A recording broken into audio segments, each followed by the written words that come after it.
நடமாடக் கோயில் பகவர்கொன்றியில் நடமாடக் கோயில் நம்பர்கண்காக நடமாடக் கோயில் நம்பர்கொன்றியில் படமாடக் கோயில் பகவர்க்கது ஆமே அப்படின்னு சொல்கிறது திருமந்திரம். அந்த சிவனை போற்றுறது. நம்ம 955 நாமங்களை வரைக்கும் பார்த்தோம். திருவிக்கிரமாய நம, மூலகங்களையும் வியாபித்திருக்கிறவரே.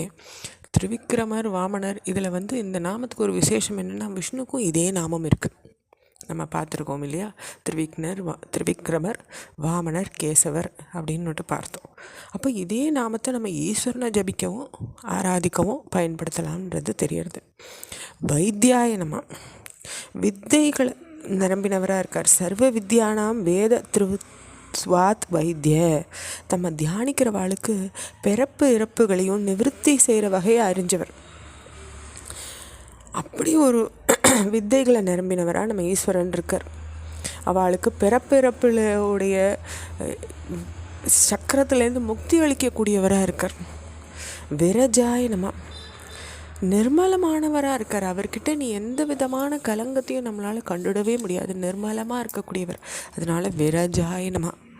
நீரஜாய நம, ரஜோகுணமற்றவராக இருக்கார். அதாவது தாண்ட அகங்காரம் அவர்கிட்ட இல்லை. அகங்காரம், மமக்காரம் இது எதையுமே நம்ம சுவாமி கிட்ட பார்த்துட முடியாது. அப்படி இருக்கிறதுனால அவருக்கு நீரஜாய நம. அமராய நம, அழிவில்லாதவராக இருக்கார்.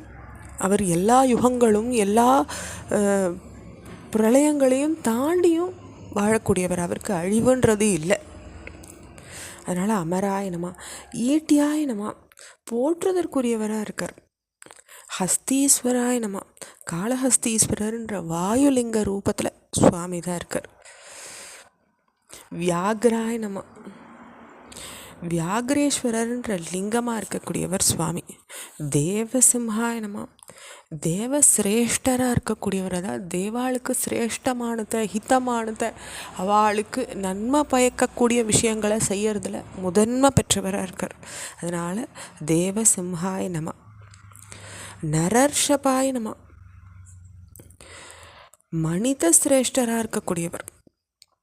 விபுதாய நம, விசேஷமான அறிவு படைத்தவர். அக்ரவராய நம, யாகத்தில் முதல் ஸ்தானத்துக்குரியவர். அதாவது எந்த யாகம் எந்த தெய்வத்துக்கு பண்ணாலும் அந்த ஈஸ்வரனே அதுக்கு இந்த ஜகத்துக்கு முக்கிய கர்த்தாவாக இருக்கார். அதனால் அவரைத்தான் முதல்ல அது போய் சேர போகிறது.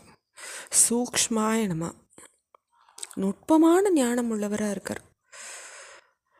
துர்லக்ஷய நம்ம அறிஞ்சிக்கிறதுக்கு அரியவராக இருக்கார். நம்மளால் லேஸில் அவரை அறிஞ்சுனோட முடியாது. அதனால் சூக்ஷ்மாய நம. சர்வ தேவாய நம, எல்லா தேவாளுக்கும் சக்திகளும் ஒன்று சேர்ந்தவராக இருக்கார். நம்ம எத்தனையோ தேவதைகள் அதி தேவதைகளில் கும்பிடுறோம். அந்த அத்தனை தேவதைகளுடைய சக்தியும் ஒன்று கூட்டின தேவதையா ஈஸ்வரனா பரபிரம்மமாக சுவாமி இருக்கார். தபோமயாய நம, தவமே உருக்கொண்டவராக இருக்கார். சுவாமி என்றைக்கும் நித்திய தவஸ்வரூபி. அவர் தவத்தில் ஆழ்ந்திருக்கக்கூடியவர். அதனால் அவருக்கு அந்த நாமம். சுயுக்தாய நம, மிகவும் ஜாக்கிரதை உள்ளவர். சோபனாய நம, மங்கள வடிவினராக இருக்கார். சிவ அப்படின்ற வார்த்தைக்கே மங்களம்னு அர்த்தம்னு பார்த்தோம். அப்போ சுவாமியும் சோபன வடிவினர், மங்கள வடிவினராக இருக்கார். வஜ்ரினே நம, வஜ்ராயுதம் தரித்த இந்திர வடிவத்தில் இருக்கக்கூடியவர். நம்ம இந்திரனாக பார்க்குற தேவதையும் சுவாமி தான், ஈஸ்வரன் தான். இந்த பிரளய காலத்தில் நம்ம பார்த்தோம், அத்தனையும் பிரளயத்தில் மூழ்கும் பொழுது அப்போ இந்திரனும் இவாளும் யாருக்கும் ஆயுசு கிடையாது. ஆனால் அப்போ இருக்க போகிறது அந்த சம்ஹார மூர்த்தியான அந்த ஈஸ்வரன் பெருமான் ஒண்டி தான். அவர் திருப்பி எல்லாத்தையும் தோற்றுவிக்கும் பொழுது தான் அத்தனை தேவதைகளும் திருப்பி உண்டாருதுன்னு நம்ம பார்த்தோம். அப்போ பிரளய காலத்துலேயும் இந்திரனை தோற்றுவிக்கக்கூடியவராக இருக்கார். அதனால் அவருக்கு அந்த நாம். பிரசானாம் பிரபவாய நம, பிராசங்கள் முதலிய ஆயுதங்களுக்கு உற்பத்தி ஸ்தானமாக இருக்கார். நம்ம எவ்வளோ பெரிய ஆயுதங்கள் எத்தனையோ பார்த்துருக்கோம். வஜ்ராயுதம், பிரம்மாஸ்திரம், இப்படி எத்தனை ஆயுதங்களாக இருக்கட்டுமே, அது எல்லாமே உற்பத்தியான ஸ்தானமாக எங்கேருந்து வந்தது அப்படின்னா அது சுவாமிகிட்டேருந்து தான் வந்திருக்கு. அவ்யயாய நம, ஏக பக்தியில் லயிக்கிறவாளை அடையப்படுறவரே அப்படின்னு சொல்லப்பட்டிருக்கு. குஹாய நம, மறைந்திருக்கிறவரே.